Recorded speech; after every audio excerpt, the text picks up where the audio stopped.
Hazreti Peygamber döneminden beri aslında pek çok afet, kıtlık, zorluklar, savaşlar yaşanmış. Resulullah sallallahu aleyhi ve sellem bununla ilgili ashabına nasıl davranacaklarını, nasıl tutumlar takınacaklarını söylemiştir. Meşhur bir hadis-i şerif hepimizin bildiği, son zamanlarda zaten herkes bunu duydu. Resulullah hastalık olan yere girmeyin, hastalık olan yerden de çıkmayın diye o günkü şartlarda karantinayı tarif etmiş. Bunun dışında tabii bu afet derken sadece hastalık değil, hastalık dışında savaş da bir afettir, kıtlıklar da afetlerdir. İnsanlar arasındaki fitneler de afetlerdir. Hazreti Peygamber'in bunlarla ilgili çeşitli tavsiyeleri, emirleri, nehirleri olmuş. İslam tarihinde bunun çok örnekleri de var, afetlerin. Emeviler döneminde, Osmanlılar döneminde, Memlükler döneminde, yakın tarihimizde, dünya çapında mesela 1. ve 2. Dünya Savaşları aynı zamanda böyle afetlerdir. Emeviler döneminde mesela yaşanan bir afetten söz ediliyor. O günün nüfusunu önce bir dikkate almak lazım. Nüfus şimdikiyle kıyaslanmayacak derecede az olmasına rağmen her gün 300 kişinin hayatını kaybettiği bir salgından bahsediliyor.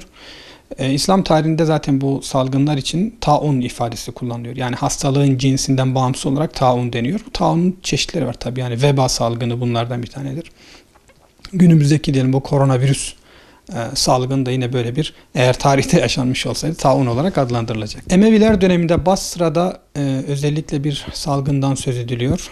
Bu salgına mesela o dönem için carif demişler. Carif Arapçada selin önüne katıp götürdüğü her şey. Öyle bir hastalık ki bütün toplum, bütün insanlar bundan zarar görmüşler. Bunun dışında Hazreti Ömer döneminde bir kıtlıktan söz edilir. Salgın hastalıklar var Hazreti Ömer döneminde yaşanan.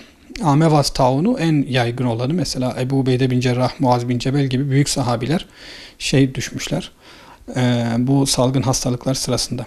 Yani dünya tarihinin pek çok döneminde bu salgın hastalıklar var. Sünnetullah gereği, yani bu dünyada yaşıyorsak sağlık gibi hastalık da bir gerçek. Allahu Teala bunu bir kural olarak Müslümanlara yazmış, insanlara yazmış daha doğrusu. Hazreti Ömer'in o sözünü hatırlamakta fayda var. Bu Amevas taunu çıktığı zaman Hazreti Ömer oraya gidiyor. Aslında muhtemelen yoldayken haberi olmuyor salgından, ama yoldayken Şam'da bir veba salgınının, Amevas taunun başladığı duyuluyor ve Hazreti Ömer bu konuda bir içtihatta bulunuyor. Salgın olan bu yere girmemeyi tercih ediyor. Ebu Ubeyde bin Cerrah radıyallahu anh Hazreti Ömer'in bu durumunu garipsiyor biraz ve diyor ki Ömer, sen Allah'ın kaderinden mi kaçıyorsun? Hazreti Ömer diyor ki Allah'ın kaderinden Allah'ın kaderine kaçıyorum. Yani biz ne iş yaparsak yapalım, hangi kararı verirsek verelim, neticede kaderin içinde kalmış oluyoruz. Bunun dışına çıkamıyoruz. Hazreti Ömer'in bu sözü çok güzel. Kaderle ilgili, itikatla ilgili güzel bir, bize yol açan, ışık veren bir tavır. Osmanlılar döneminde de çok fazla salgın hastalıklar var. Aslında her nimetin bir külfeti vardır. Yani Osmanlılar döneminde salgınların bu kadar çok olmasının nedeni ilginç bir şekilde aslında bir ferahlığa bağlanıyor. Sebebi de şu: yol güvenliğinin yüksek olması. Yani yol, uzak coğrafyalar arasında yolda güvenlik olduğu zaman, insanlar rahatlıkla gidip gelebildiği zaman beraberlerinde sadece ticari malları, ilmi değil, hastalıkları da götürüyorlar. Dolayısıyla hastalık bir anda insanların bağışık olmadığı bir topluluğa gittiği zaman orada ölümcül olabiliyor. Bunun çok nasıl diyelim, dramatik bir örneği Güney Amerika'nın keşfi sırasında İspanyolların oraya götürdüğü çiçek hastalığıyla yaşanmış. Mesela çiçek hastalığı aslında Avrupalılar için, ki bu coğrafyanın içinde biz de varız, yani bilinen dünya için öldürücü bir hastalık değilken Güney Amerika'nın yerlileri için öldürücü olmuş. Osmanlılar döneminde de böyle. Hindistan'da Müslümanlar diyelim hac için, artık yollar güvenli olduğu için daha sık geliyorlar. Hac için bu bölgelere geldiğinde Hindistan'da hafif belirtilerle geçirilen bir hastalık Irak'ta, Suriye'de ya da Anadolu'da ölümcül olabiliyor. Bu yüzden Osmanlıların 1500'lü yıllarından itibaren, ki Osmanlı muhteşem yüzyılı olarak adlandırılır, en harika yılları.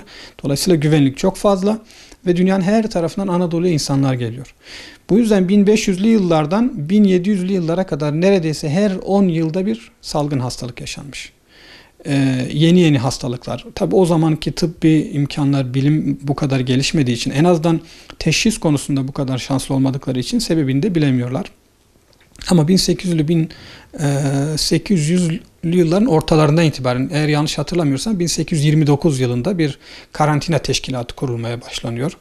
Yeni tıbbi teknikler gelişmeye başlıyor. Haliyle Osmanlı döneminde artık salgınlar ölümcül olmaktan çıkıyor, yaygın olmaktan çıkıyor. Karantina altına alma çabalarından dolayı. Aslında bir tarihçi olarak haddimi aşmak istemem ama sık sık gördüğümüz bazı hatalara belki değinmek gerekir. Öncelikle sosyal medyada çok fazla salgın hastalıklar ve Allah-u Teala'nın cezası, ikabıyla paralellik kuruluyor. Bundan kaçınmak lazım. Çünkü başımıza gelen her bir musibeti yaşamış olduğumuz bir günaha, yapmış olduğumuz bir günaha bağlarsak bazı yerlerde çıkmaza gireriz. Ben İslam tarihçisiyim. Siyer ilmini okuturken görüyorum ki ashab bizden çok daha büyük musibetlere maruz kalmış. Onlara günah mı atfedeceğiz? Yani mesela Ammar bin Yasir, Bilal-i Habeşi'nin hangi günahından dolayı o işkenceleri çekti diyeceğiz. Ya da az önce söylediğim o büyük sahabiler, mesela veba salgında şehit düştüler. Muaz bin Cebel büyük fakih bir sahabidir. Ebu Ubeyde bin Cerrah büyük bir komutandır. Müslümanların, ümmetin emini dediğimiz sahabidir. Yani Hazreti Ömer diyor ki, eğer benden sonra bir halife tayin edecek olsam Ebu Ubeyde'yi tayin ederdim diyor. Ümmetin eminidir çünkü. Ama bir salgın hastalıkta vefat etti. Yakın zamanda biliyorsunuz Malatya'mızda, Elazığ'ımızda bir deprem yaşandı. Bu depremden dolayı da yine aynı fikirler ayyuka çıktı. Bu sünnetullah gereğidir. Bir günahımız varsa bu vesileyle hatırlamak, ondan tövbe etmek güzel. İnsanlara bu konuda nasihat etmek güzel ama emin bir ifadeyle çıkıp, yani şunu yaptığımız için bu geliyor başımıza, haşa, bu doğru değil. Çok yanlış çıkarımlara da yol açıyor. Yeri gelmişken söyleyeyim, bir keresinde bir arkadaşımla şeyi tartıştım. Dedi ki, Gazze'lilerin başına gelenler kim bilir hangi günah işlediklerinden dolayıdır dedi. Eğer düz böyle düşünürseniz, yani her başımıza gelen musibeti bir günaha bağlayacak olursanız çok ters şeylere, nasıl diyeyim, çıkarımlara, sonuçlara ulaşabiliriz. Allah muhafaza etsin. O yüzden başımıza geldiyse sabredeceğiz. Resulullah'ın dediği gibi mümin haline güzeldir. Başına bir nimet geldiğinde şükreder. Bir musibet geldiğinde sabreder. Her halükarda da sevap kazanırız. Bir musibet var. Bu konuda Allah'a yalvarmak, dua etmek, sabretmek, sağlıklı olanlarımızın sağlıkları için şükretmeleri gerekiyor. Bundan ötesi haşa Allah-u Teala niyetini okumak ve bunu insanlara duyurmak gibi şeylerden kaçınmak gerekiyor. Yani bu hastalık türünü ilk kez duyduk ama vebayı ilk kez duymuyoruz. Yani salgın hastalıkları ilk kez duymuyoruz. Bu musibetler aslında insanların hassas olduğu, duygusal olarak da hassas olduğu dönemlerdir. Bunu hayra çevirmek lazım. Bunun için geçmişimizi şöyle bir hesaba çekmemiz lazım. Malum hepimiz zorunlu olarak evlerimizde bulunuyoruz.